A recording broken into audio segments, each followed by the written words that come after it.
हे माता, अपने इस अभागे पुत्र को क्षमा कर देना माता। मैं वो करने जा रहा हूं जो आज तक किसी पुत्र ने नहीं किया होगा, और ईश्वर ना करे कि आज के उपरांत किसी पुत्र को करना पड़ जाए। क्षमा माते, क्षमा माते।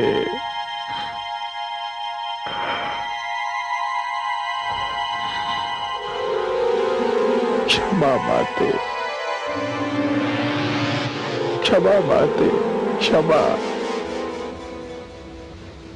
क्षमा माते, क्षमा माते, क्षमा।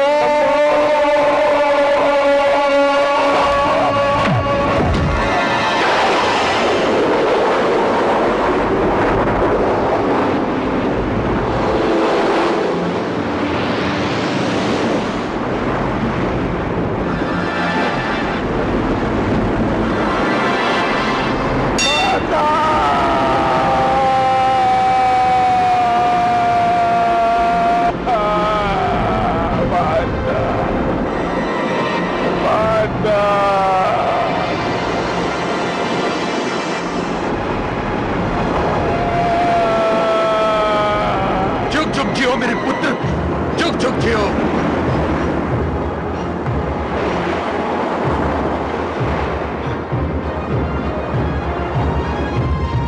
जुग जुग जियो मेरे पुत्र, जुग जुग जियो, जुग जुग जियो पुत्र। मुझे तुम पर गर्व है पुत्र। तुमने आज्ञाकारिता का इतिहास रचा है। मैं बहुत प्रसन्न हूं, अत्यंत प्रसन्न हूं। इस आज्ञाकारिता के पुरस्कार के रूप में आज तुम मुझसे कुछ भी मांग सकते हो, कुछ भी मांग लो पुत्र, जो चाहे मांग लो। मैं आज तुम्हें हर वो वस्तु दूंगा जिसका देना मेरे वश में है। मांग लो पुत्र, मांग लो।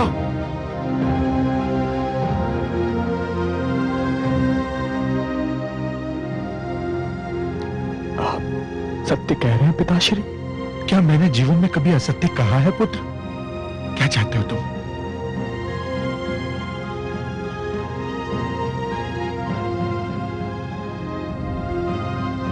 अपनी प्रिय माता का जीवित शरीर।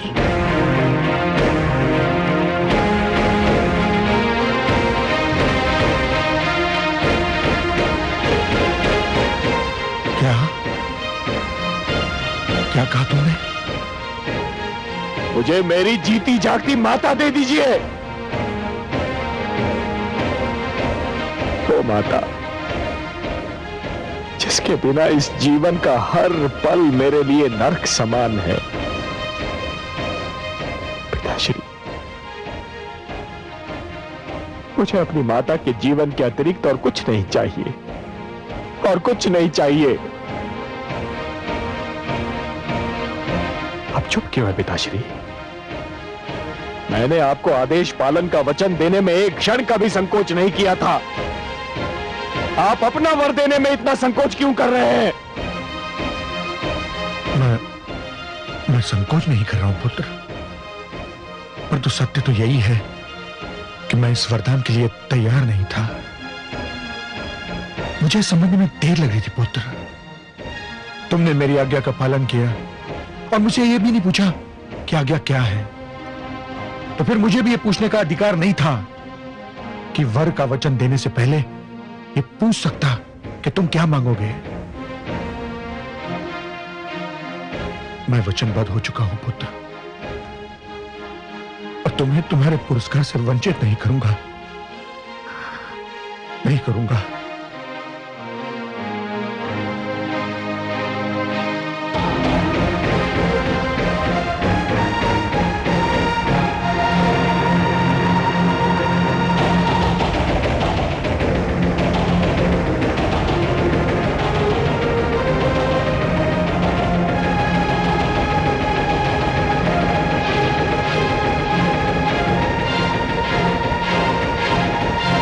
कलश चल लाओ। पिताश्री, जल।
माते,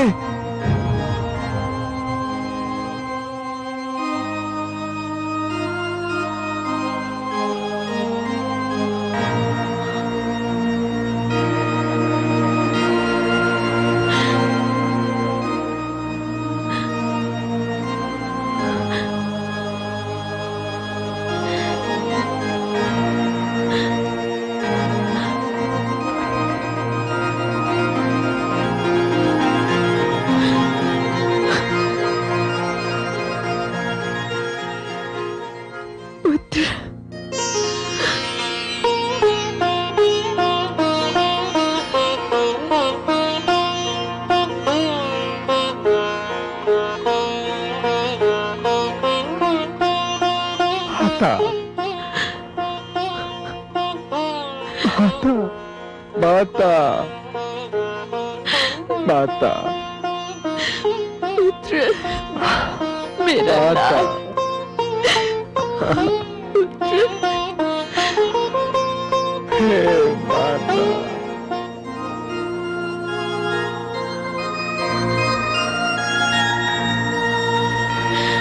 माता,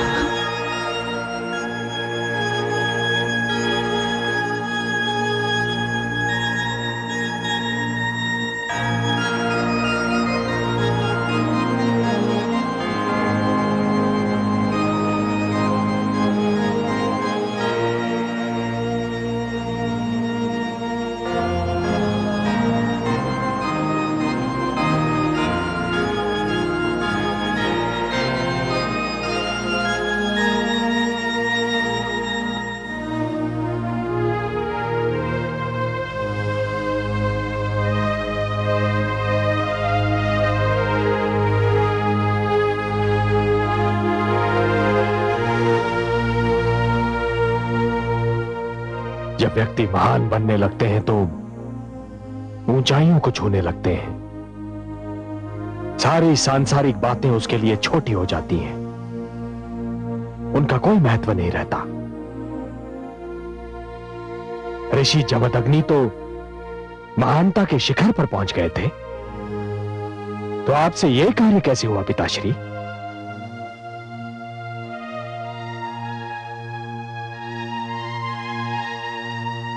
तुम्हारी माता उस दुष्ट सहस्रार्जुन से मिलने गई थी। आने में उसे विलंब हुआ। जब मेरी नित्य की पूजा का समय भी समाप्त हो गया, तब धैर्य ने मेरा साथ छोड़ दिया और मुझे तुम्हारी माता के चरित्र पर संदेह होने लगा। जब आप जैसे गुरु, आचार्य और शास्त्रज्ञ अपनी पत्नी के चरित्र पर केवल इसलिए संदेह करने लगे कि वो केवल कुछ समय के लिए आपकी दृष्टि से ओझल हो गई थी, तो फिर साधारण पति पत्नी के बीच परस्पर सम्मान और विश्वास कभी प्रस्थापित नहीं हो पाएगा पिताश्री। तो क्या मेरा संदेह निराधार था? सर्वथा निराधार। इस बिना सिर पैर वाले संदेह का केवल एक ही आधार हो सकता है पिताश्री, कि मेरी माता एक नारी है, और नारी के चरित्र पर संदेह करना एक पुरुष के लिए बड़ा सहज होता है। नारी को आतंकित करने का एक बड़ा सरल उपाय है। पिताश्री, आप तो एक आचार्य हैं। सर्वसाधारण को परिवार की महत्ता, पारिवारिक संबंधों की आवश्यकता और गृहस्थ जीवन को शांतिमय बनाने का संदेश और उपदेश आप ही देते रहते हैं। यदि आप जैसे आचार्य ही नारी के चरित्र पर संदेह करने लगेंगे तो नारी के लिए इस धरती पर जीना नरक समान हो जाएगा। किंतु पुत्र, आज मुझे बोलने दीजिए पिताश्री, आज मुझे बोलने दीजिए, क्योंकि अनजाने में ही सही, परंतु जो दुर्भाग्यपूर्ण घटना घटी है उस घटना का मैं भी एक भागीदार हूं। नहीं पुत्र, इसमें तुम्हारा कोई दोष नहीं है।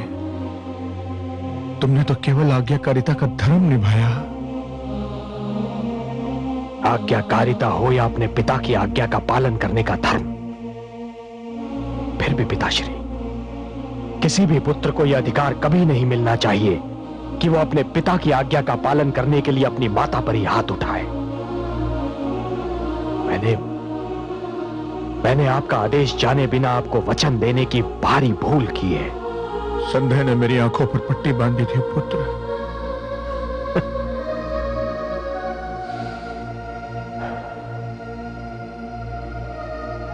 आज मुझे ज्ञात हुआ पिताश्री कि वो चाहे कोई महात्मा हो या एक सर्वसाधारण व्यक्ति, परंतु जहां बात एक नारी की आती है वो केवल एक पुरुष होता है।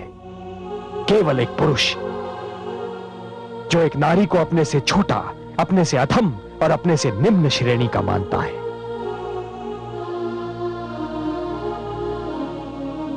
अब भूल गए पिताश्री कि मेरी माता ने आपके लिए क्या क्या किया। वो एक राजकन्या थी। राजभवन के ऐश्वर्य में उनका जन्म और पालन पोषण हुआ था,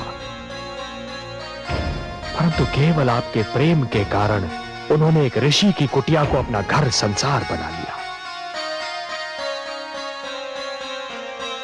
उस प्रेम, उस त्याग और उस स्नेह का यही पुरस्कार मिलना था उन्हें? नहीं पिताश्री, नहीं।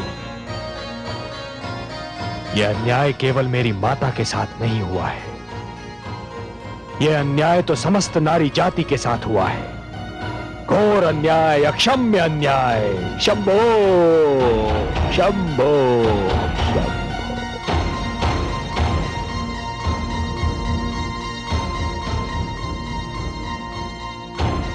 पुत्र, मुझे आभास हो रहा है कि मैंने अनावश्यक शीघ्रता से कार्य लिया। मुझे क्षमा कर दो पुत्र, मुझे क्षमा कर दो। क्षमा तो अब केवल माताश्री कर सकती हैं, आपको भी और मुझे भी।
आज जो कुछ भी हुआ उसे भूलने और भुलाने के लिए क्षमा का शब्द बहुत छोटा बहुत दुर्बल साधन है देवी, परंतु परंतु अपने किए पर पश्चाताप प्रकट करने के लिए मुझे कोई और शब्द, कोई और साधन उपलब्ध भी नहीं।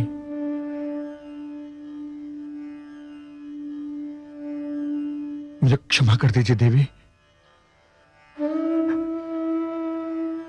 मुझे क्षमा कर दीजिए।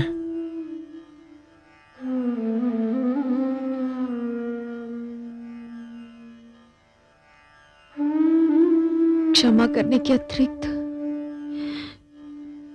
मेरे समक्ष और कोई उपाय भी तो नहीं है स्वामी, किंतु एक भय सा लग रहा है, एक चिंता मेरा पीछा नहीं छोड़ रही स्वामी। क्या? जिस दुर्भाग्यपूर्ण परंपरा की नींव आज पड़ गई है, कहीं आने वाले युगों में वो स्त्री पर अत्याचार का बहाना न बन जाए। इसीलिए तो क्षमा याचना कर रहा हूं रेणुका। आपकी क्षमा का स्मरण तो केवल उनको रहेगा स्वामी, जिनके पास बुद्धि होगी, विवेक होगा और जो शिक्षित होंगे। किंतु जिनके पास ये सारे गुण नहीं होंगे स्वामी, उन्हें तो यही स्मरण रहेगा कि पत्नी के चरित्र पर भी संदेह किया जा सकता है और इस संदेह के कारण उसे दंड भी दिया जा सकता है। मैं भगवान से प्रार्थना करूंगा, जो पल बीत चुका है वो हमारे और किसी के भी जीवन में कभी ना आए। जो भूल हो चुकी है वो भूल और कोई कभी ना दोहराए। इस प्रार्थना और आपसे क्षमा मांगने के अतिरिक्त मैं और कुछ कर भी नहीं सकता। आप क्या सोच रही हैं?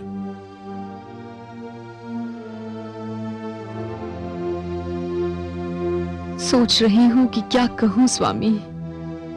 मेरी नम्र विनती है कि इस घटना को भूल जाओ रेणुका। हाँ स्वामी, इस घटना को भूलना होगा, इस घटना को भूलना ही होगा स्वामी। इसलिए नहीं कि आप मेरे पति हैं और मैं आपकी पत्नी, इसलिए कि मैं 5 पुत्रों की माता भी हूं।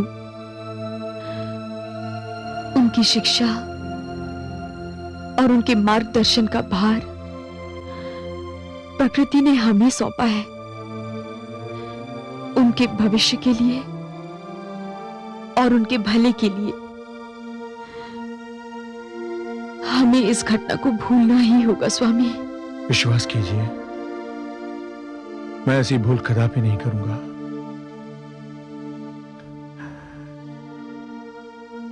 देवी जैसी पत्नी के चरित्र पर संदेह करने का अपराध का दंड मुझे मिल चुका है और मुझे मिलता ही रहेगा। मेरी अंतरात्मा मुझे सदैव ही कचोटती रहेगी रेणुका।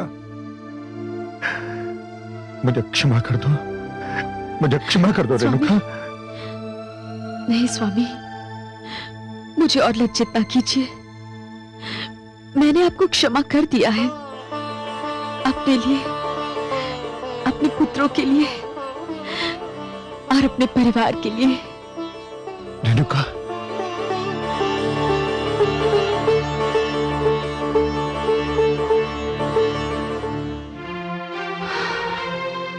ये क्या हुआ कमल नयन? ये आपने क्या किया? मैं जानता हूं महादेवी कि आप क्रोधित हैं। क्रोधित नहीं सर्वेश्वर, मैं दुखी हूं, पीड़ित हूं। मेरे हृदय में पीड़ा की टीसें उठ रही हैं। मेरे मन मस्तिष्क का संसार डावाडोल है। ऐसी पीड़ा और ऐसी यातना का अनुभव मुझे आज से पहले कभी नहीं हुआ था। मैंने तो पीड़ा से मुख फेर लिया। उस दृश्य को देखना, सहन करना मेरे लिए असंभव हो गया था। आप सत्य कह रही हैं महादेवी। जो कुछ हुआ देखने योग्य नहीं था। वो दुर्घटना अविश्वसनीय थी, निंदनीय थी। वो भी आपके हाथों? नारी का सम्मान जिसका सर्वप्रिय सिद्धांत है, प्रधानतम संदेश है। हे कमल नयन, नारी के प्रति आपकी भावनाओं को मैं जानती हूँ। उन्हीं भावनाओं के कारण तो मैं आपकी पूजा करती हूँ। आपको सदा ये दुख सताता था कि आप अजन्मे क्यों हैं, किसी माता के गर्भ से आपने जन्म क्यों नहीं लिया। और अब इस बार जब आपके अंशावतार ने देवी रेणुका के गर्भ से जन्म लिया, तो उसने उसी का सिर काट दिया जिसकी कोख से उसने जन्म लिया। हाँ देवी, मुझसे ये अक्षम्य अपराध हुआ है। यह अप्रिय घटना हुई है मेरे हाथों से।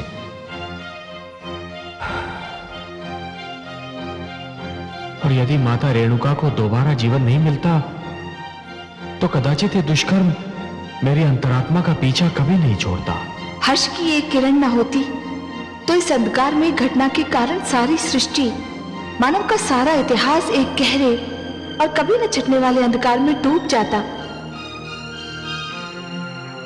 देवी, यदि नियति ने मेरे हाथों से यह दुष्कर्म करवाया था तो उसका कोई कारण भी अवश्य रहा होगा।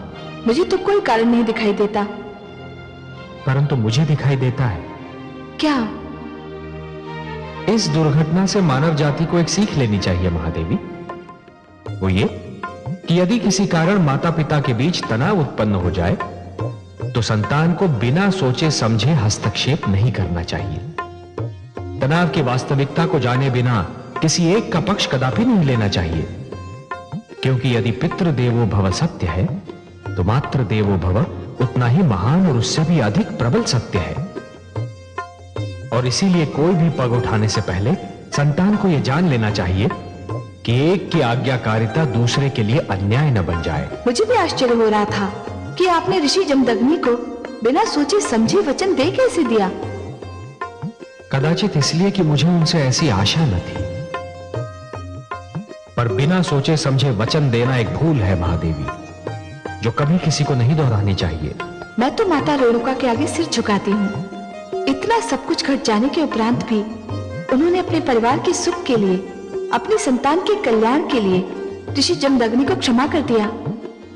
हाँ महादेवी, माता रेणुका वास्तव में महान है। आप कहां चली कमल नयन? महादेवी, मैं उसके पास जा रहा हूं जिसने एक सुखी घराने की नींव हिला दी, जिसने एक हंसते खेलते परिवार के जीवन में विष घोल दिया, जिसने एक पतिव्रता स्त्री और उसके विद्वान शास्त्रज्ञ पति के बीच संदेह की दीवार खड़ी कर दी। मैं उसके पास जा रहा हूं महादेवी, नीच सहस्रार्जुन के पास।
सहस्रार्जुन, तू स्वयं को सहस्रों भुजाओं का स्वामी कहता है ना? आज मैंने तेरी 998 भुजाएं काटकर फेंक दी हैं। अब अपनी रक्षा के लिए तेरे पास केवल 2 भुजाएं बची हैं। कौन हो तुम?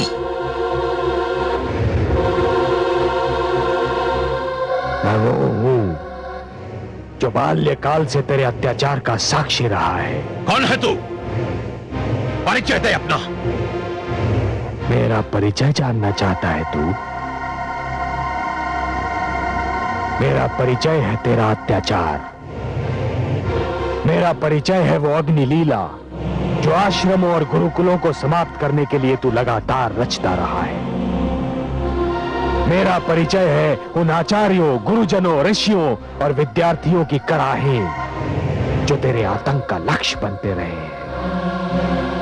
हे कार्तवीर्य सहस्रार्जुन, मैं तेरे और तेरे वर्ग के अत्याचार के अंत की घोषणा हूं। एक अधर्मी के लिए धर्म का, अन्याय के लिए न्याय का और असत्य के लिए सत्य का प्रतीक हूं मैं ऋषि जमदग्नि का पुत्र राम हूं। वो राम जिसके हाथ में परशु है। मेरे राजभवन में पग रखने का साहस कैसे हुआ तुझको?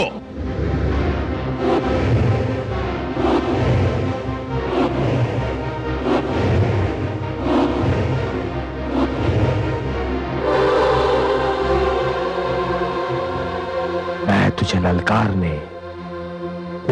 कर जगाने और जगाकर मारने आया हूं सहस्रार्जुन। कौन? तू मुझे मारेगा?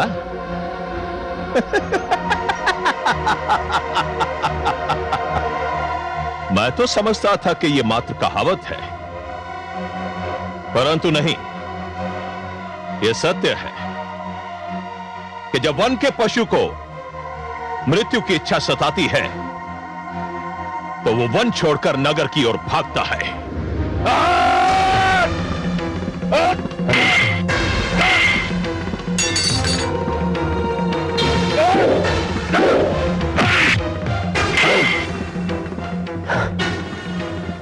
तुमने अपने शस्त्रों की परीक्षा कर ली, अब बारी मेरे परशु की है। जम्बो! नहीं, रुक जाओ। मैं नहीं जानती कि तुम कौन हो वत्स, परंतु मेरे पति को क्षमा कर दो। अपने हृदय पर हाथ रख के बताइए देवी, क्या आपके पति के अपराध क्षमा करने योग्य हैं? आपको तो अपने पति के केवल कुछ ही अपराध ज्ञात हैं, पर फिर भी कुछ भी हो, यह संभव नहीं कि मेरे होते हुए कोई मेरे पति का वध कर सके। मेरे समक्ष मेरे पति को कुछ हो जाए तो धिक्कार है मेरे पतिव्रता धर्म को। इनका वध करने से पहले तुम्हें मेरा वध करना होगा। देख लिया तूने जिस नारी जाति का तेरी दृष्टि में कोई आदर सम्मान ही नहीं, जिस नारी जाति को तू केवल काम वासना की तृप्ति का एक साधन समझता है, वैसी ही एक नारी आज तेरे और तेरे मृत्यु के बीच एक दीवार की भांति खड़ी है, और तुझे अपने मृत्यु से बचने के लिए एक नारी के पीछे छुपना पड़ रहा है। कायर, धिक्कार है, धिक्कार है। हे देवी, आप मेरे लिए माता समान हैं, और केवल इसीलिए मैं आज आपके पति को क्षमा दान दे रहा हूं। परंतु यह स्मरण रहे देवी कि आपके पति की आयु बहुत लंबी नहीं है।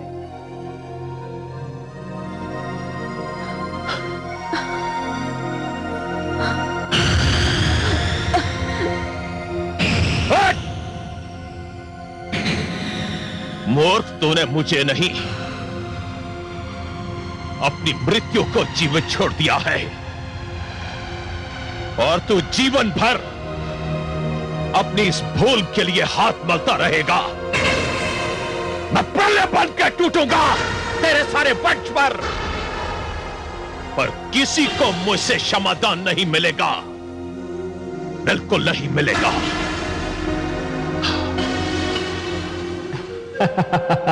महादेवी, मैं आपको नतमस्तक होकर प्रणाम करता हूँ। मुझे क्यों कमल नयन?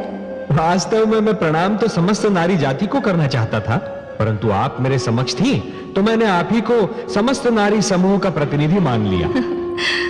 सत्य है कि बलिदान की यह भावना, ये स्नेह और निस्वार्थी प्रकृति केवल नारी को ही मिली है। हाँ कमल नयन, अपने पति के लिए अपने प्राण दांव पर लगा देना केवल नारी का ही स्वभाव है। अब देखिए ना, मृण्मयी जानती है कि उसका पति क्या है, क्या कर रहा है, पर जब उसके प्राणों पर संकट आया तो मृण्मयी ने अपने प्राण आगे कर दिए। हाँ महादेवी, नारी की यही भावना तो संसार में परिवार की कल्पना की दृढ़ नींव है, और इसी नींव पर पति पत्नी के नाते का विशाल भवन खड़ा होता है। मैं महारानी मृण्मयी को प्रणाम करता हूं। नारी के प्रति आपका ये सम्मान ही आपको श्रेष्ठ और महान बनाता है। रेणुका, इसका अर्थ तो यही हुआ ना कि कोई भी कार्य करना। आचार्य ऋषि वशिष्ठ आपसे भेंट करने आए हैं। ऋषि वशिष्ठ, चलो।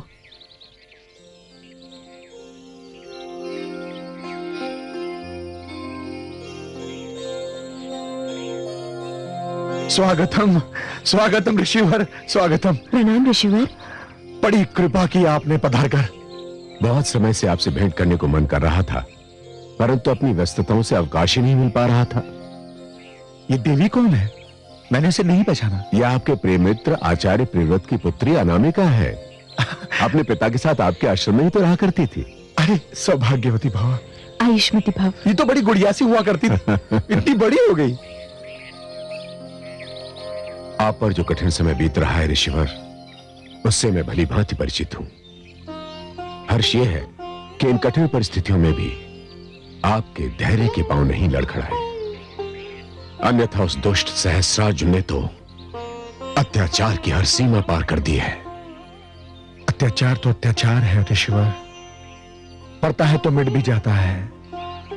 धैर्य अपार सागर की भांति है जिसका कोई छोर नहीं होता। आपको हमारा ध्यान रहा, इसके लिए मैं आपका आभारी हूं। ऋषिवर, मैं आपके लिए एक उपहार लेकर आया हूं। आशा है आप इसे स्वीकार करेंगे। आए दिन आपके इस आश्रम में अग्निकांड होते रहते हैं, उसमें या तो आपके पशु भस्म हो जाते हैं या घबराकर भाग जाते हैं। इन परिस्थितियों में आपके परिवार और आपके विद्यार्थी समूह का भरण पोषण एक समस्या है। मैं इसी समस्या का समाधान लेकर आया हूं। यह गाय सुशीला। सुशीला? मैंने इस गौ का यही नाम रखा है। अपने नाम ही की भांति सुंदर है। सुंदर तो यह है ही ऋषिवर, परंतु संभवतः आप ये सोच रहे होंगे कि अकेली गौ आप सबका भरण पोषण किस प्रकार करेगी। नहीं ऋषिवर, आपने कामधेनु का नाम तो सुना ही होगा। कामधेनु को तो समस्त संसार जानता है ऋषिवर। ये वो गौ है जो सबका मनोरथ पूरा करती है। इससे धन धान जो कुछ भी मांगो सब मिलता है। यह सुशीला कामधेनु की ही संतान है और इसमें कामधेनु के सभी गुण हैं। ये आपके परिवार और आपके शिष्यगण सबका भरण पोषण करने के लिए पर्याप्त है। मेरे पास शब्द नहीं है आपका आभार प्रकट करने के लिए ऋषि वशिष्ठ। इसकी आवश्यकता नहीं है ऋषिवर। अनामिका को मैं अपने साथ इसलिए लेकर आया हूं कि सुशीला इसके बिना एक क्षण भी नहीं रह सकती। यहां तक कि इसके अतिरिक्त वो किसी चारा भी नहीं लेती। पुत्री अनामिका, तुम्हारा और सुशीला का मेरे आश्रम में स्वागत है। ऋषिवर, वत्स राम कहां है? राम, पुत्र राम, पुत्र राम, देखो कौन आया है।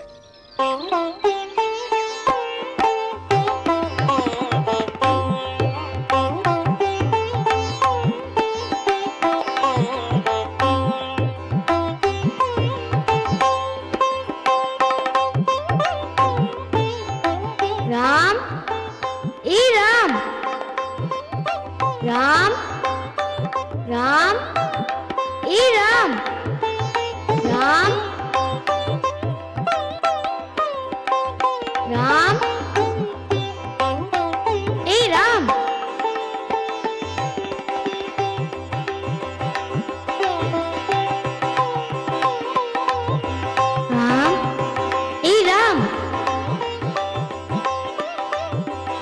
हटो सामने से। नहीं हटती।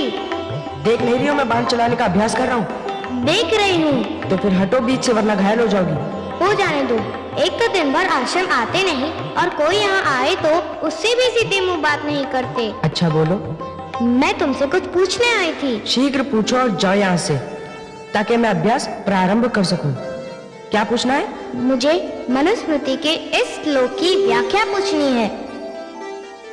वजेतम मधु मांसम जगंदम माल्यम रसायनम स्त्रियम जो कामम क्रोधम नर्तनम गीतवादनम।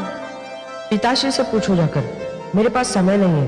मुझे इस समय सहस्रार्जुन के अत्याचार के अतिरिक्त किसी वस्तु का स्मरण नहीं है और मैं उसी अत्याचार का उत्तर ढूंढ रहा हूँ। किसी और व्याख्या के विषय में न मैं कुछ जानता हूँ न मैं जानना चाहता हूँ। परिहास समाप्त करो और चली जाओ यहाँ से।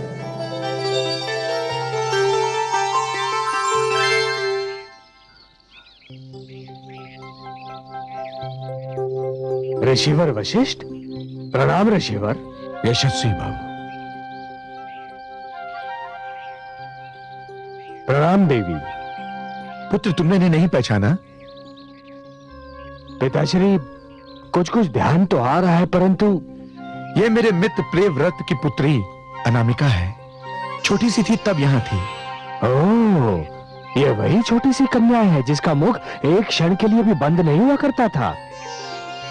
पिताश्री, अब ये इतनी बड़ी और इतनी गंभीर हो गई है, इसे पहचानना तो संभव ही नहीं। क्या मैं इतनी बदल गई हूँ कि पहचाने भी ना जा सकूं? हाँ, यदि पिताश्री नहीं बताते तो पहचानना असंभव था। किंतु मैं तो तुम्हें देखते ही पहचान गई। वो इसलिए कि मैं तो तनिक भी नहीं बदला। जैसा बाल्यकाल में था वैसा ही हूँ। ऋषिवर, मुझे आज्ञा दें। पुत्री अनामिका, सुशीला और उसके बछड़े को तुम्हारे संरक्षण में छोड़कर जा रहा हूं। उनका ध्यान रखना। प्रणाम। प्रणाम ऋषिवर।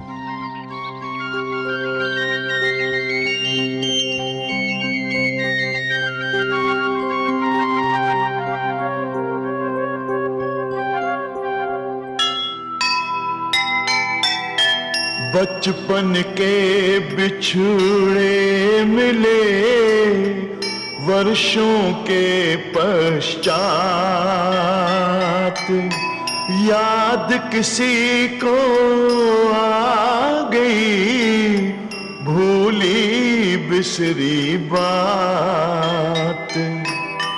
ऐसी पुरवाई बही मन में उठी हिलोर, मन को खींचे ले रही दो नैनों की डोर, दो नैनों की डोर। जो सुनेगा ये पुराण पाएगा सुख और ज्ञान, पाएगा सुख और ज्ञान। कर्म को ही धर्म जान, प्रेम की तू छेड़तान, प्रेम की तू छेड़तान।